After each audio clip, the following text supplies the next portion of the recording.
Hola, hola, aquí estoy ya de regreso para continuar nuestra conversación acerca del tema que estamos teniendo. Y pues muchísimas gracias por venir a escuchar nuevamente. Estaba diciendo que la violencia contra la mujer es una realidad, es un flagelo que nosotros vivimos, que nosotros sufrimos y que por lo tanto tenemos que tratar de lidiar con ese tema, ¿verdad? Y que no podemos nosotros limitar este tipo de violencia a diferentes estratos sociales. Porque en otros tiempos se pensaba que esto era nada más que de aquellas personas de un nivel económico bajo y que eran estas personas nada más las que ejercían violencia y las que sufrían violencia. Pero nosotros hemos visto personas acomodadas económicamente, personas que uno podría pensar que no deben depender de la otra persona económicamente, pero que están dispuestas a someterse a algún tipo de violencia, muchas veces por mantener alguna forma, ¿verdad? Que socialmente ser aceptados o en la iglesia ser aceptados muchísimas veces. Entonces las personas se conforman a vivir de esa manera y pues no es nada más porque tengan pocos recursos o porque dependan económicamente de aquella persona. Tampoco podemos limitar este caso a poder decir de que esto se debe a que la persona tiene algún tipo de problema psicológico que le haga a esta persona ser más propensa a ejercer violencia, porque a veces se trata también de buscar la explicación a estos casos en lo que es una explicación psicológica, ¿verdad? Y se dice, esta persona debe tener algún problema y por lo tanto por eso es que ejerce la violencia. No necesariamente.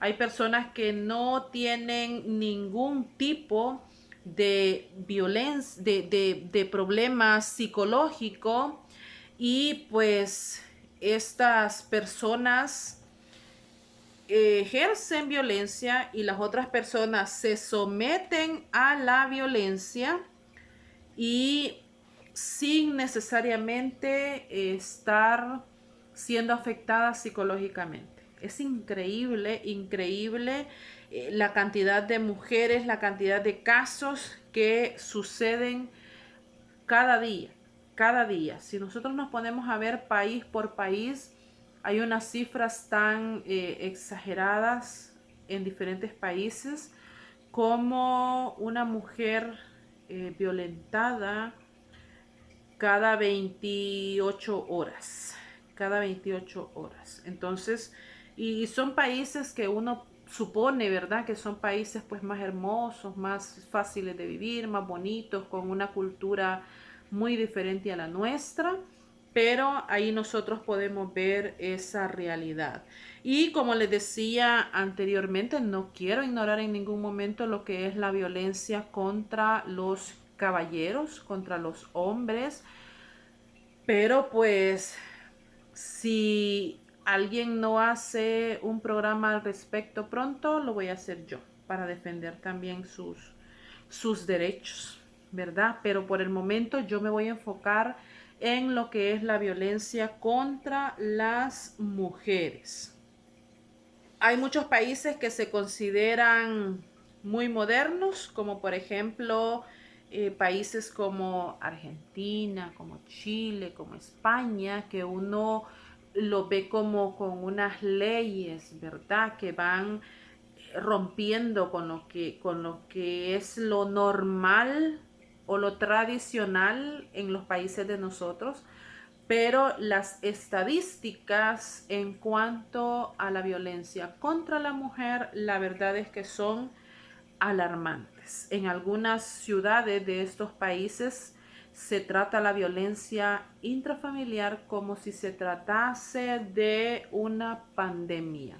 O sea, viven en una alerta general, en una alerta diaria, todas las autoridades, porque los casos de violencia son demasiados.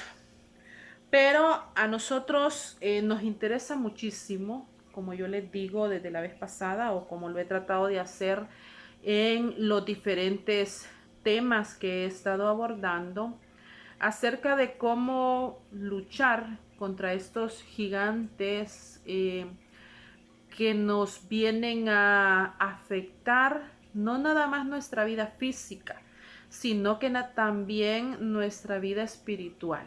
Porque así como psicológicamente y emocionalmente una persona que está sufriendo violencia no es funcional, espiritualmente tanto una persona que ejerce violencia como una persona que la vive y que la acepta en su vida, espiritualmente tampoco son personas funcionales. Entonces nosotros tenemos que averiguar un poco qué es lo que pasa en cuanto a la iglesia y la violencia intrafamiliar. Como les decía en el programa anterior, la Biblia no nos señala casos de violencia y en ningún momento nos dice que la mujer esté obligada a soportar esos casos. Esos han sido razonamientos que se han ido imponiendo en base a la cultura en la cual estamos viviendo, en base a la realidad en la cual estamos viviendo, pero no es algo que la Biblia nos esté diciendo. Podemos nosotros ponernos a dilucidar qué es lo que piensan los pastores, los predicadores, los ministros de nuestra iglesia, qué es lo que piensan acerca de este tema. Porque para mí en especial es muy molesto cuando yo escucho algunas personas que dicen: el pastor me dijo que yo tenía que quedarme callada, o en la iglesia me dijeron, o en la iglesia me prohibieron denunciar, o en la iglesia me dijeron que yo no tenía derecho a denunciar, sino que yo tenía que soportar, que yo tenía que callarme, que yo tenía que no darle motivos a mi esposo. Y entonces, para mí, sinceramente, ese tipo de razonamiento en el cual la persona viene a generalizar y a decir: en las iglesias está de parte del agresor, en las iglesias se le da mejor lugar o más prioridad al agresor porque generalmente es hombre y se maltrata a la mujer, ya la maltrató el esposo y luego viene el pastor también a maltratarla. Entonces, para mí eso es muy molesto, muy molesto, porque la gente viene con el razonamiento como que la iglesia es otro lugar donde se va a maltratar a las mujeres. Y a veces usan la lógica tal y como: es que si se denuncia o si se hace público, el esposo ya no va a poder participar en los ministerios de la iglesia. Y para no quitarle ese privilegio, entonces la mujer se queda callada, según ella, por consejo de su predicador, de su ministro o de la persona que está a cargo de esa consejería. Otras personas han dicho cosas como que si se hace público es el caso, entonces la iglesia va a ser criticada. La sociedad va a venir y va a criticar la iglesia y van a hablar de ellos, y entonces la mujer tiene que procurar no poner a la iglesia en el ojo del huracán, sino que tiene que callarse, aguantarse y comportarse. Y esto sinceramente es muy molesto, porque les digo sinceramente que yo he visto, yo les puedo decir de primera persona, ¿verdad? Yo he visto, yo he escuchado yo he sabido de esposas de predicadores, de esposas de diáconos, de esposas de hombres que tienen privilegios dentro de su congregación, dentro de la iglesia, y estas mujeres las he visto con tremendos moretes en su ojo, en los brazos. Alguna le escuché decir le golpeé en el estómago porque ahí no se le ven los golpes y él sabe dónde golpear para que no se le vean los golpes. He escuchado de otras mujeres que dicen que su esposo las castiga como que si son niñas chiquititas, que su esposo le llama la atención y físicamente les impone un castigo por algo que han hecho mal, por algo en lo que se han equivocado.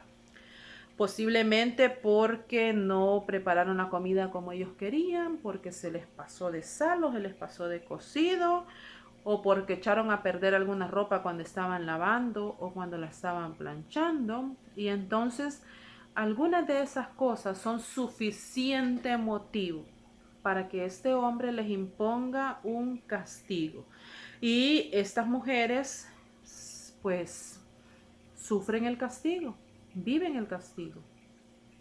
Sé de casos como por ejemplo el que le voy a comentar ahora mismo, sucedió hace unos 80, quizá a principios de los 90, en los 80 más bien creo yo. Esa muchacha se llamaba Esther. Y Esther constantemente era golpeada por su esposo.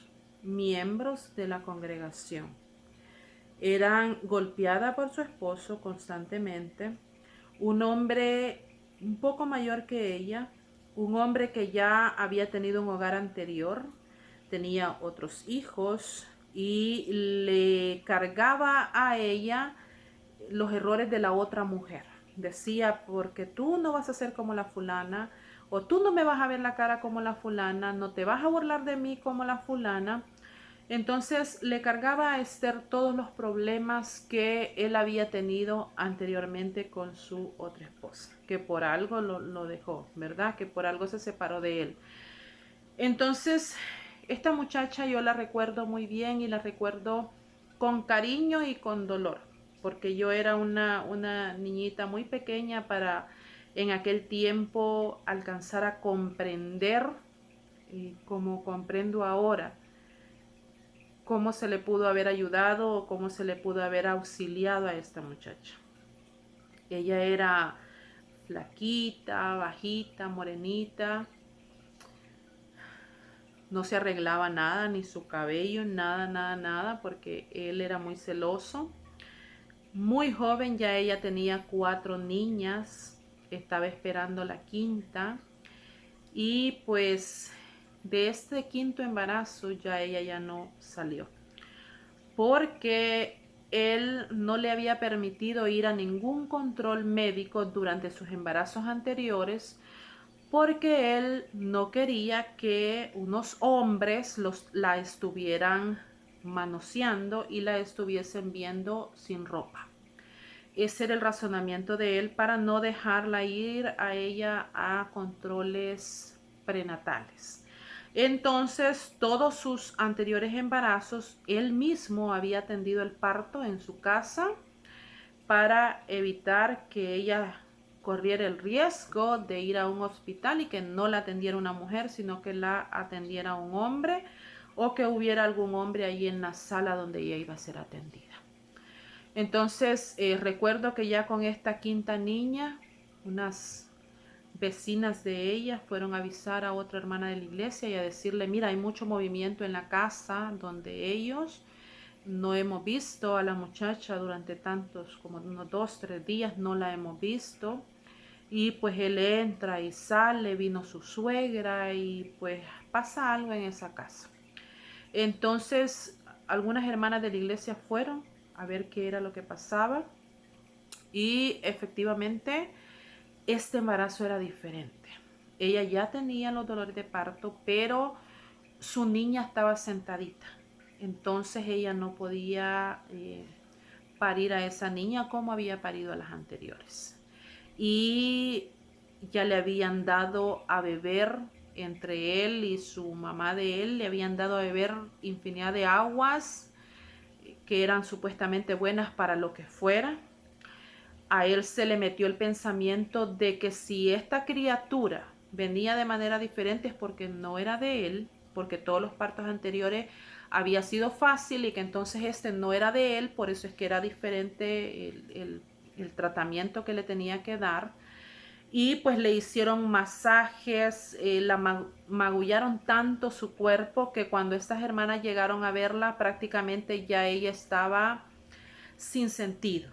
Ya era pues como dijo por ahí alguien, mi mamá, ya era un trapo. Ella era un trapo ya en la cama. Entonces, ¿de qué manera hicieron que él les permitiera buscar cómo llevarla a ella al hospital? Pues no lo sé. Lo cierto es que la lograron sacar para llevarla al hospital. Nada más fue al hospital para que lograran sacar a su niñita, que ya se estaba cangrenando dentro de ella y que ya le había a ella pues causado una infección por dentro de la que ya no se pudo recuperar. Y a las pocas horas ella lamentablemente murió, hinchada de todo su cuerpo, morada de todo su cuerpo, irreconocible. A las pocas horas ella murió junto con su niñita, las enterraron allí juntitas y créanme que el fulano señor lloraba y decía, por eso yo no la quería dejar ir al hospital porque sabía que allá me la iban a matar. Me la mataron. Esas eran las palabras que él decía cuando le entregaron a su esposa y a su bebita muertos. Y pues en aquellos tiempos no estaban las leyes contra la violencia como está ahora. Nadie se preocupó por hacer ningún tipo de denuncia y aunque se hubiese hecho, ¿verdad? Él hubiese dicho, yo imaginé que iba a ser como los demás partos, yo los he atendido, en aquellos tiempos no pasaba nada contra este tipo de violencia, pero yo sí recuerdo a esta muchacha con sentimiento, con dolor en mi corazón. Dejó 4 niñas muy pequeñas porque las tuvo muy seguiditas una de otra. Entonces, esas 4 niñitas se quedaron solas, ¿verdad? Con los recuerdos de la forma en la cual su papá trataba a su mamá.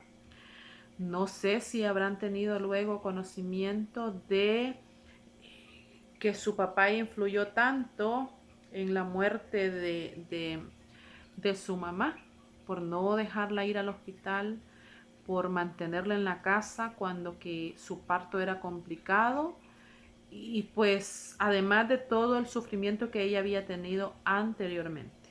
Entonces, ese caso yo lo recuerdo como algo muy personal, muy propio, ¿verdad? Y con mucho dolor, porque yo a veces pienso, uno quisiera retroceder el tiempo y volver y decirle, muchacha, vete, muchacha, no lo estás haciendo bien, vete, salva tu vida. Pero pues no se puede, no se puede. Entonces nos queda nada más como una historia que pasó, como un aprendizaje, como algo difícil, como algo duro y como algo que contarle a las demás personas y decirles esto puede suceder porque ya ha sucedido con esta persona que yo he conocido, que yo he visto, que yo vi su vida triste, opaca que tuvo y su triste final también. También recuerdo a una hermana. Esta hermana era una muchacha chelita, hermosota, así la mujer chele con su pelo algo amarillo, algo castaño, y su esposo la dejaba amarrada a un palo porque él decía que ella, si no la dejaba amarrada, pues se le iba a salir de la casa y él no sabía a qué iba a salir. Entonces la dejaba literal amarrada a un palo y le decía, yo sé la clase de nudo que estoy haciendo y si te lo llegas a soltar, yo voy a descubrir que lo has soltado y que lo has vuelto a hacer, porque esta clase de nudos solo la puedo hacer yo. Entonces, cuando él salía a hacer sus mandados, se quedaba ella amarrada. Conozco también 2 o 3 mujeres que han sido golpeadas porque le han despertado el mal genio a su esposo y entonces pues han recibido sus golpes. Otras que sabían perfectamente que su esposo tenía otra pareja, ellas sufrían económicamente porque obviamente el pago del esposo, el salario del esposo no es suficiente apenas para mantener una familia, no se diga pues para mantener a 2 familias, ¿verdad? Eso es muchísimo más complicado. Entonces las limitaciones para una familia son muchísimo más. Pero ellas lo han sabido y ellas se han quedado calladas porque no saben cómo van a sobrevivir si se ponen a quejarse y a dejar a ese hombre.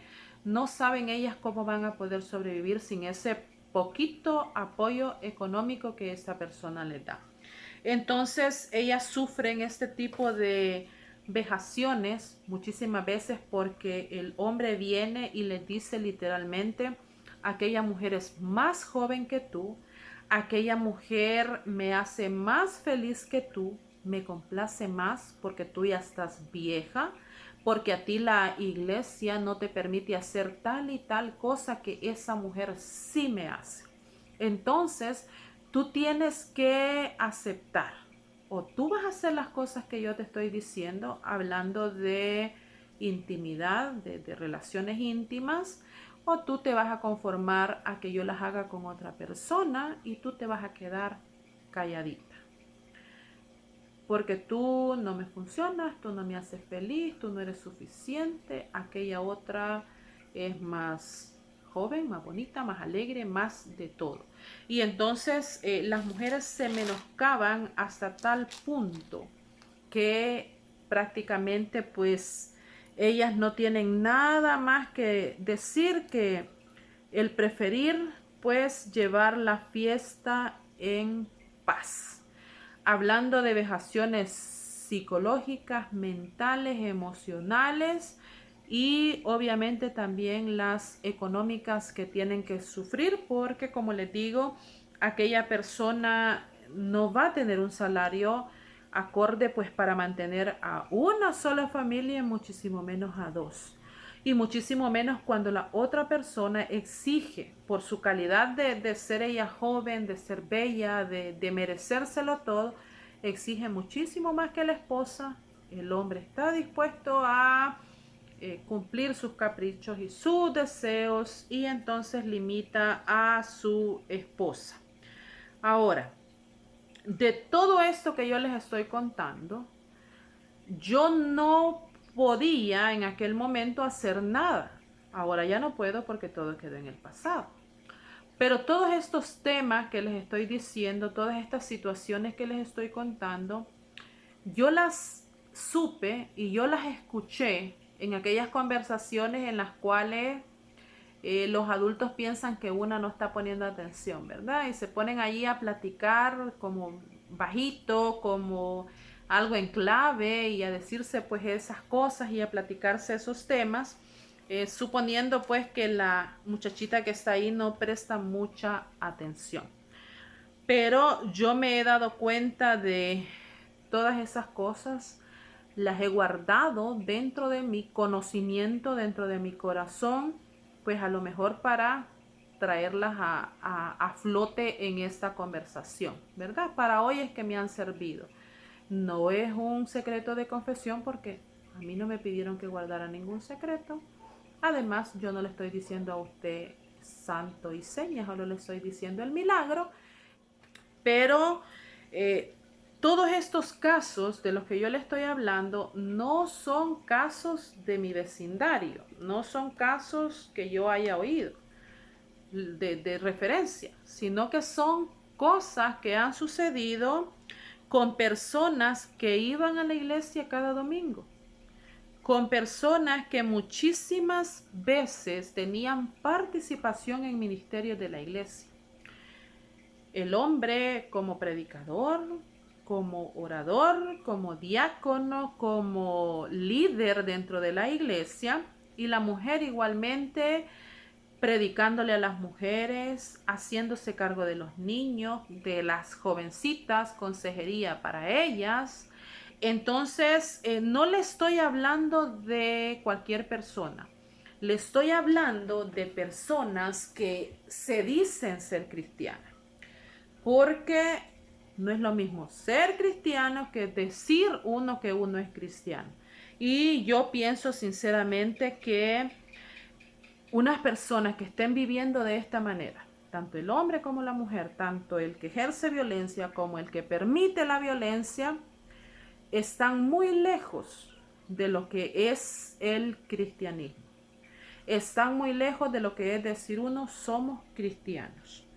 Entonces, yo recuerdo todos estos abusos, como les digo, yo recuerdo a todas estas personas y todas estas situaciones que pasaban, pero también recuerdo las reuniones a las que se le llamaba por parte de los líderes de la iglesia, se le llamaba a reuniones especiales para tratar estos temas, para hablar acerca de estos temas.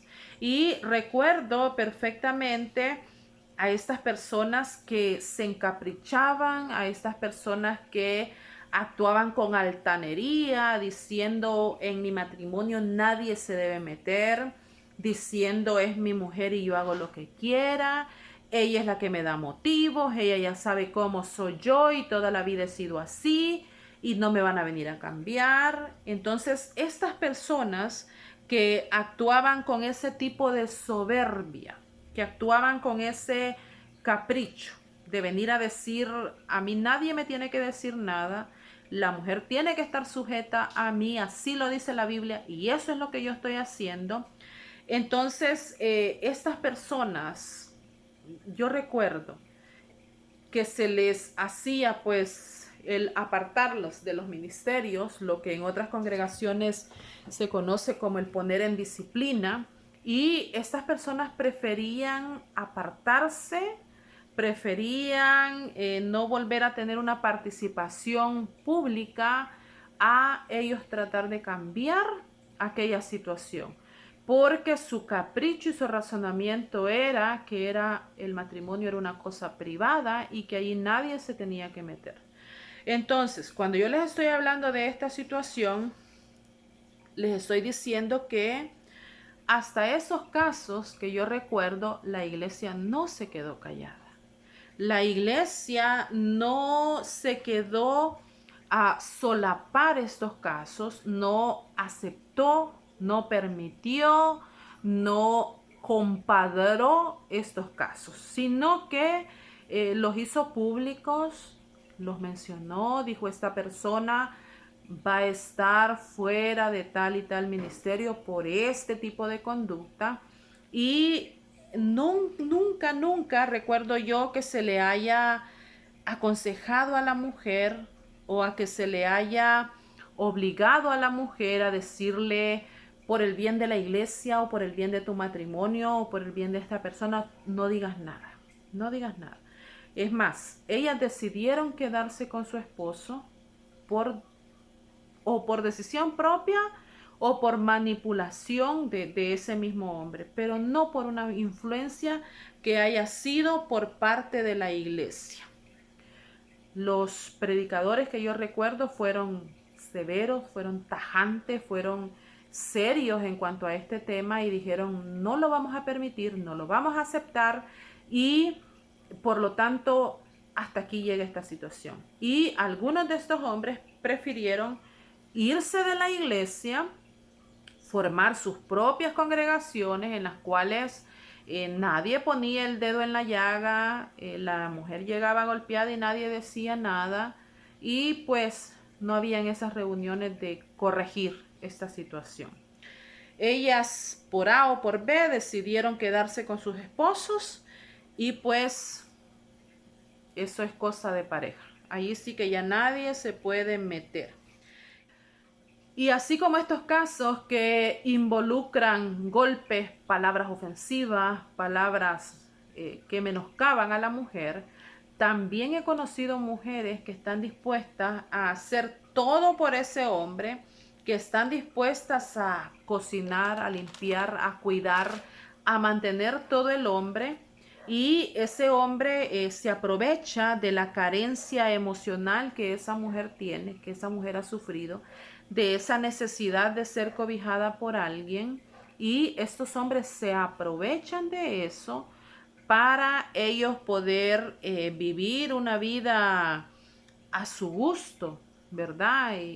Sin aquella obligación moral con la mujer, sino que tratan a la mujer como que es su sirvienta en la casa, como que es la que tiene que cubrir todas sus necesidades en la casa, aunque él no esté pendiente de ella ni siquiera en lo más mínimo. Estas mujeres trabajan para cumplir sus gastos porque ellos se encargan de su esposa, de sus otros hijos, de sus padres, de sus otros familiares, pero no están dispuestos a hacer nada por sus esposas. Entonces, las mujeres nada más que llevan la carga emocional de la casa, la carga económica de todos los gastos que ellas tienen que cubrir. Ellas tienen que salir a su trabajo y después tienen que estar pendientes de su casa, porque esa es prácticamente la dinámica que se ha generado en esa casa, y a ellas no se les permite o no se les ofrece nada a cambio, sino que nada más el desgaste que ellas están haciéndose. Y esta forma también, aunque no implique golpes físicos, también es una forma de abuso. Y también es una forma de violencia que la mujer debería de tratar de frenar. Que también el hombre debería de ser disciplinado por ejercer este tipo de violencia contra sus mujeres. Y pues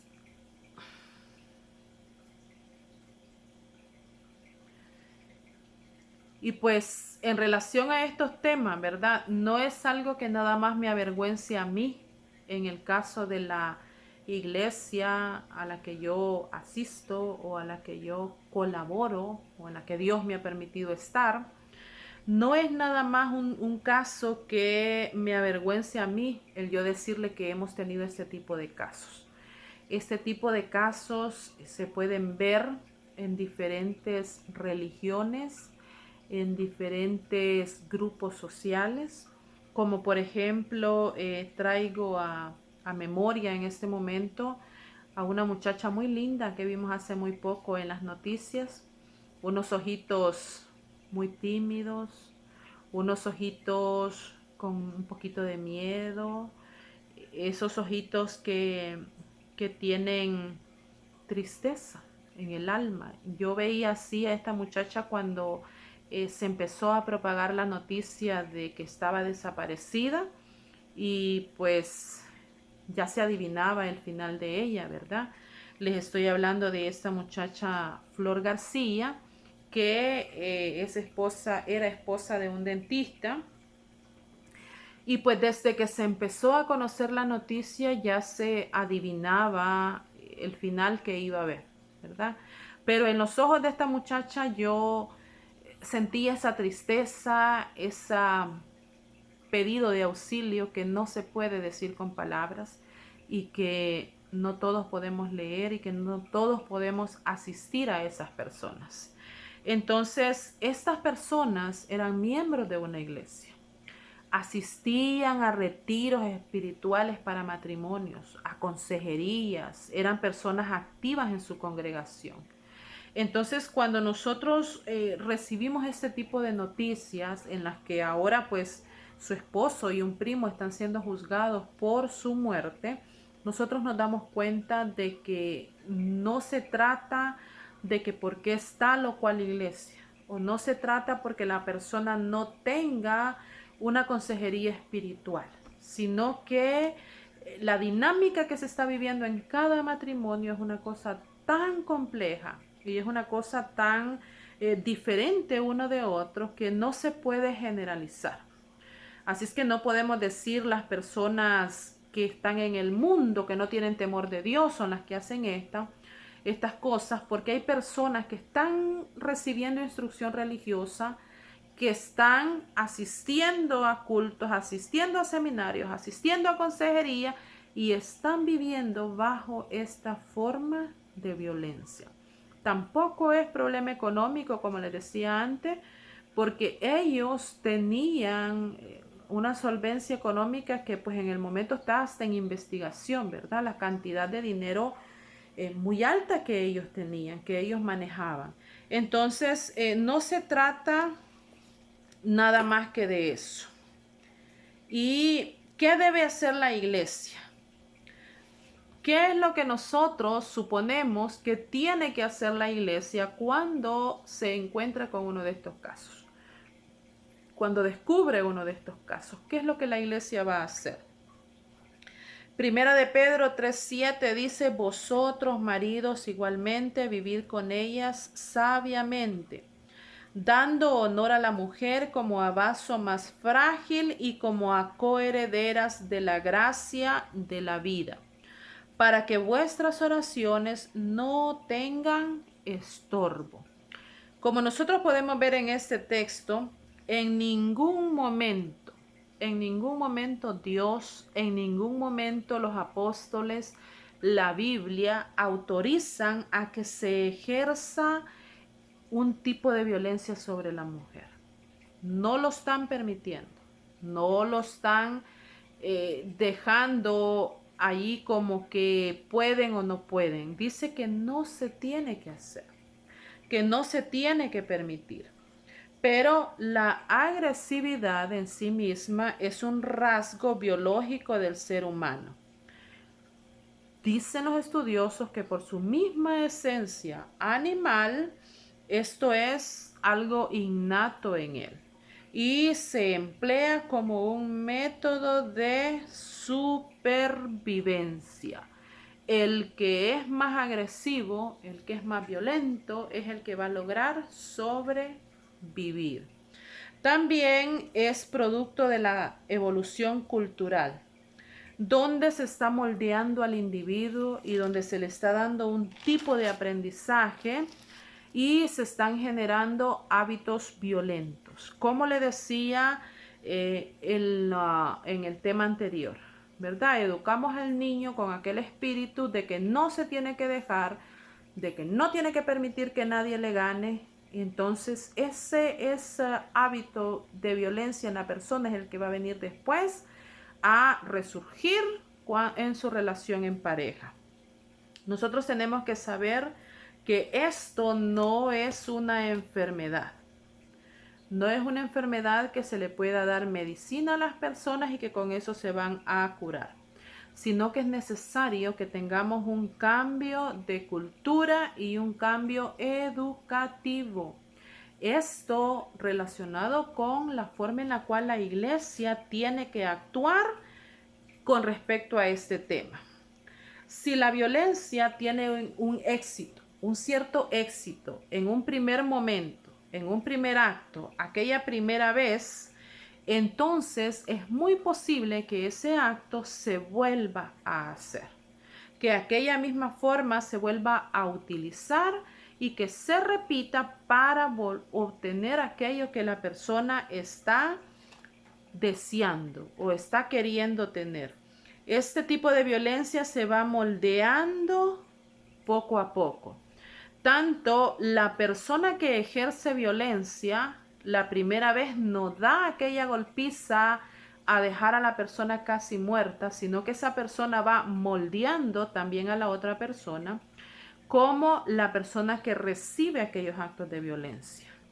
Ella sabe que primero es un empujoncito, primero son algunas palabras groseras, golpear fuerte la puerta o un golpe que ella se queda hasta adivinando y diciendo, bueno, me golpeó o no me golpeó, me dijo lo que me dijo o yo escuché mal. Entonces, de esa manera se va moldeando la violencia, tanto el que la ejerce como el que la recibe. Van a ir poco a poco tanteando para ver hasta dónde puede llegar, para ver hasta dónde le van a permitir, para ver hasta dónde va a soportar la otra persona. Y la otra persona está calculando a ver si el siguiente golpe va a ser más fuerte. O si antes le golpeaba cada fin de semana, ya pues poco a poco, ¿verdad? Ya le va a ir también 2 veces por semana, 3 veces por semana. Pero eso es una dinámica que se va moldeando en la pareja, se va moldeando en la relación. Y en este aspecto, yo me pregunto,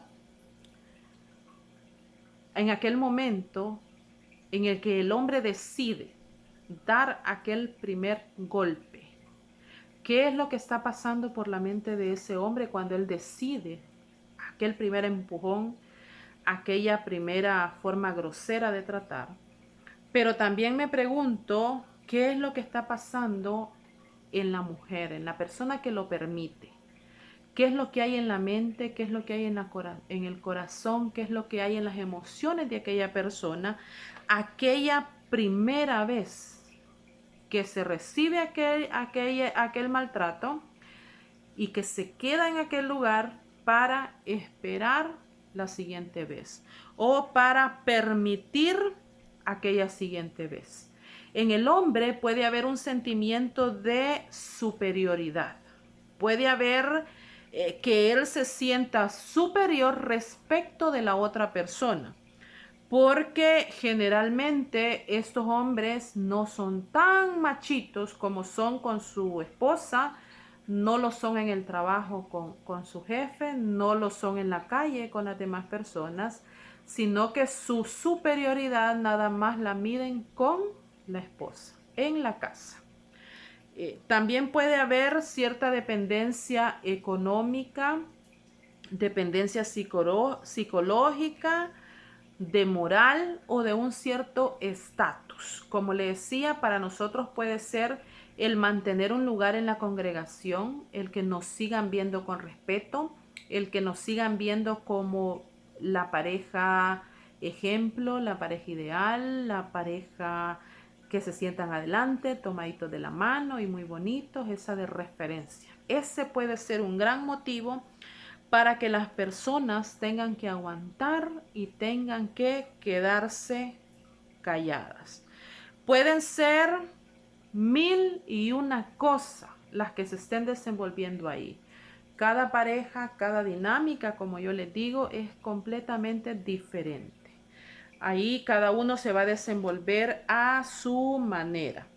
Pero para ir terminando un poco con este lado del tema, para ir cerrando un poco este día, esta conversación, nosotros vamos a pensar en cómo podemos parar. A lo mejor no poner un alto total, pero cómo es que las autoridades van a reducir un poco estos factores que hacen que pueda haber ese tipo de superioridad en la pareja. ¿Qué es lo que se tiene que hacer?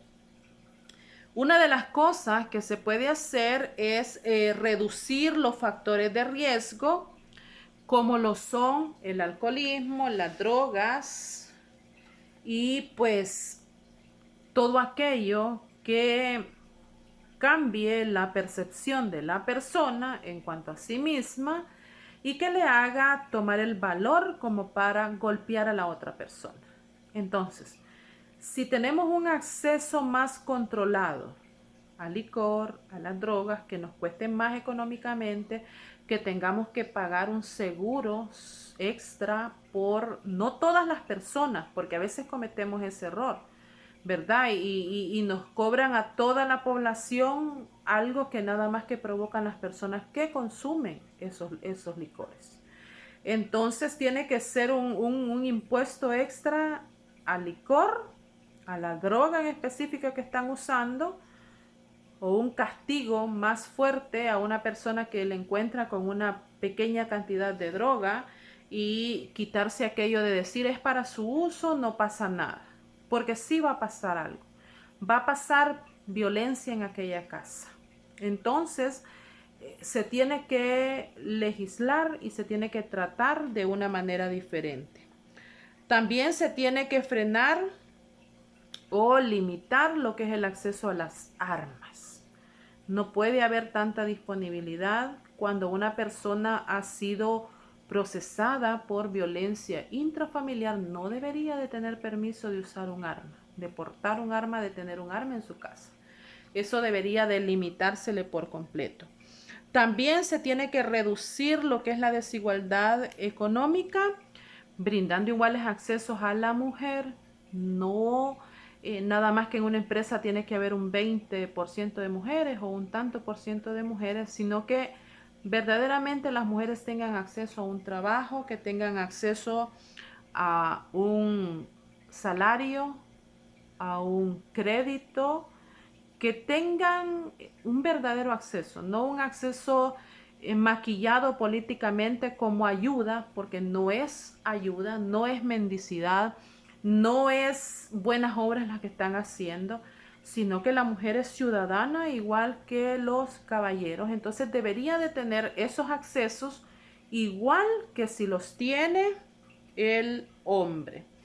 También sería bueno que existiera consejería, atención psicológica, porque muchas veces las personas conversan estos temas con sus amigos, con sus familiares, con sus compañeros de trabajo, pero una persona que verdaderamente les pueda iluminar, que verdaderamente les pueda aconsejar, no se encuentra. Entonces la atención psicológica debería de ser muchísimo más accesible. También deberían haber números telefónicos a los cuales llamar anónimamente y decir, mire, yo estoy pasando esta situación, no le voy a dar mi nombre ni nada, nada más quiero conversar, desahogarme y escuchar lo que usted me tiene que decir. Para que las personas puedan escuchar puntos de vista que no están contaminados con lo que es la familiaridad o lo que es la amistad, que no están más inclinados hacia un lado y hacia el otro. Y así abrirle los ojos a la persona y decirle lo que estás viviendo no es correcto y no tienes que seguir permitiendo esto. Tendría que haber un poco de más apoyo por parte del Estado para los predicadores, para las iglesias, para la consejería que ahí se puede recibir, que los predicadores recibieran una asistencia por parte del Estado en el aspecto de dar instrucción, de dar charlas, de dar educación para que ellos sepan cómo van a tratar estas situaciones. Porque se tratan de acuerdo a la Biblia, se tratan de acuerdo a las vivencias que nosotros hemos tenido. Como yo le digo, lo que yo he vivido, lo que yo he visto, lo que yo he oído, yo lo estoy trayendo al presente y le estoy diciendo no está bien que permita esto. En base a lo que yo sé, en base a lo que yo quise cambiar en el pasado. Pero que si uno quiere recibir un seminario de violencia intrafamiliar, de cómo luchar, de cómo lidiar con ella, uno debe ir y pagárselo. Pero no tenemos muchas veces esa solvencia económica como para yo poderme hacer consejero de familia, consejero de matrimonios con un certificado que me orienten respecto a las leyes, respecto del apoyo que se le puede dar a estas personas. Entonces, el Estado debería manifestar un interés en estas personas porque el Estado sabe que los predicadores, que los encargados de las iglesias son receptores de todos estos problemas. Es a quienes les llega muchísimas veces estas situaciones. Y entonces, para que ellos sepan a dónde enviar a las personas, para que ellos sepan cómo lidiar con estas personas, sería muy bueno que el Estado se preocupe por brindar este tipo de educación a los predicadores, a los encargados, a los ministros de una iglesia. También tenemos que aprender a no justificar este tipo de violencia. Esto es parte de la educación que nosotros tenemos que tener. Como les digo, es parte de la naturaleza del ser humano, pero nosotros no podemos estar justificando a esa persona y diciendo que su carácter es así, diciendo que por el cansancio, a lo mejor la maltrató o le dijo esto por el cansancio que él tenía. A lo mejor tuvo problemas en el trabajo y por eso es que vino a decírselo a usted. O a lo mejor por A o por B se le está buscando cómo acomodar la situación. Y no tenemos que disimular, no tenemos que justificar. Cuando hay violencia, hay violencia. No importa que en el trabajo lo estén maltratando de la manera que le estén diciendo. El trabajo es allá afuera y se tiene que lidiar allá afuera. Y se tiene que arreglar allá afuera. Pero en la casa no se deberían estar sufriendo las consecuencias de un trabajo que no se puede llevar bien. De un estrés, de un carácter, de problemas, de lo que sea. No se puede justificar de esa manera. Esta no es una manera de vivir y por lo tanto no se tiene que callar, no se tiene que apadrinar, asolapar, no se tiene que aguantar, que callar, no se tiene que estar del lado de la otra persona. Que yo sé que esta situación está pasando, pero no voy a decir nada para que la familia no se alerte o para que la familia no se enoje conmigo o para que, como decía anteriormente, la iglesia no sea criticada porque se van a dar cuenta de este tipo de temas. Entonces, esta no es una manera de vivir. Tenemos que pararla, tenemos que frenarla en el momento en el cual nos damos cuenta. No estarla consintiendo. Hay mujeres de la iglesia que se quedan calladas cuando están sufriendo algún tipo de violencia, se quedan calladas ellas mismas para que a su esposo no se lo bajen del púlpito, para que a su esposo no le quiten el lugar que él tiene, no le bajen el estatus que él tiene, porque ser la esposa del predicador les da cierto estatus, les da cierto privilegio. Entonces, para que no les quiten ese lugar, para que no se lo pongan en disciplina, entonces las personas, las mujeres no dicen muchísimas veces. Y están permitiendo eso. Y déjenme que se lo diga, y déjenme que lo repita y que lo vuelva a decir. Cuando una mujer, por su libre decisión, está permitiendo que un hombre maltratador, que un hombre violento, que un hombre agresivo esté dirigiendo espiritualmente a un rebaño, ella también tiene cierta responsabilidad en permitir, en aceptar que un poco hombre, que un canalla, que un cobarde que es capaz de hacerle daño al vaso frágil que tiene en su casa, que es capaz de dañar psicológica y emocionalmente a sus propios hijos, que no la piensa para insultarla, para maltratarla, para golpearla, ella también es responsable de la carencia espiritual que aquellas personas están viviendo, de lo que él está llegando a hablar a la congregación, de esas predicaciones que se están quedando nada más que en palabras bonitas muchísimas veces, de esas oraciones que dijo allá Pedro que no deberían de tener estorbo.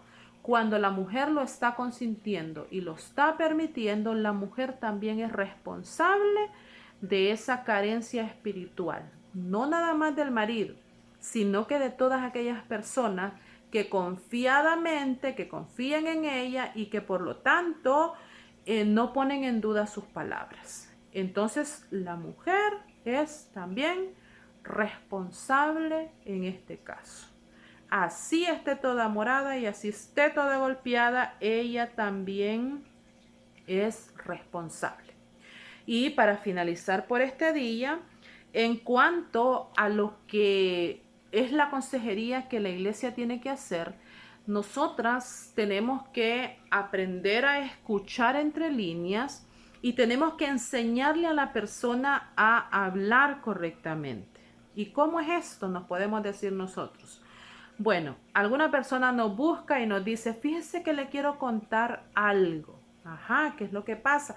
Bueno, es que con mi esposo no nos llevamos. O fíjese que con mi esposo tenemos ciertos problemas. No nos entendemos, no estamos de acuerdo. Entonces, cuando se está usando ese tipo de vocabulario, uno puede muy bien generalizar y decir, pues si tienen ciertos problemas, si no están de acuerdo en todo, si a veces hay algún malentendido, entonces es como todos los demás matrimonios, porque todos los matrimonios viven de esa manera y se llevan de esa manera. Es muy aburrido, como yo digo, ¿verdad? Cuando están de acuerdo con todo y en todo. Pero cuando nosotros estamos tratando de escuchar problemas de una persona y esta persona nos viene y nos habla de esta manera y nos dice, pues es que lo que pasa es que él me dijo algo que yo pues no sé cómo explicárselo.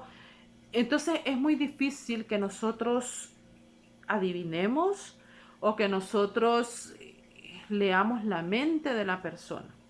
La persona que está sufriendo violencia tiene que aprender a hablar correctamente, tiene que aprender a decir claramente, hermano predicador o hermana, usted que le tengo mucha confianza, mi esposo me ha golpeado, mi esposo me ha pegado de esta y esta manera, este tal día, por esta y esta discusión que tuvimos, él me agredió verbalmente, me agredió físicamente, me dijo tal y cual cosa y yo quiero hablar con usted respecto a eso.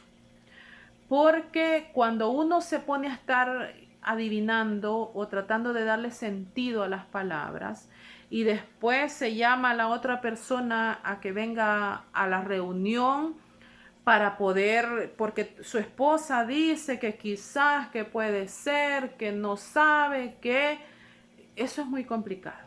No se puede luchar con eso, no se puede lidiar con eso y no se pueden brindar buenos consejos en base a palabras tan vanas, en base a sucesos tan cotidianos, ¿verdad? Como que no estamos de acuerdo, él me dice que no sé y entonces tenemos que aprender a hablar, tenemos que aprender a expresarnos como verdaderamente están sucediendo las cosas. ¿Qué es lo que me quiere decir? ¿Qué es lo que verdaderamente está sucediendo en su casa? Me lo tiene que decir con todas las palabras que son para que se pueda empezar a aconsejar o empezar a intervenir en esa relación. Tiene que decir las cosas como son. Hermano, mi esposo, el que es aquí diácono, el que es aquí predicador, el que es aquí colaborador, el que todos los domingos viene con una hermosa sonrisa y el más servicial del mundo, me golpea, me pega, me insulta, me maltrata económicamente, me maltrata psicológicamente, emocionalmente y yo quiero parar esa situación. Y la quiero hablar primero con los predicadores.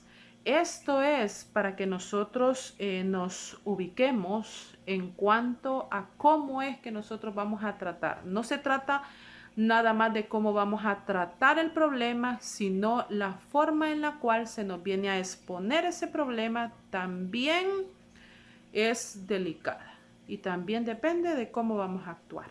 Entonces, vamos a parar acá nuevamente, un pequeño break y vuelvo con esta conversación.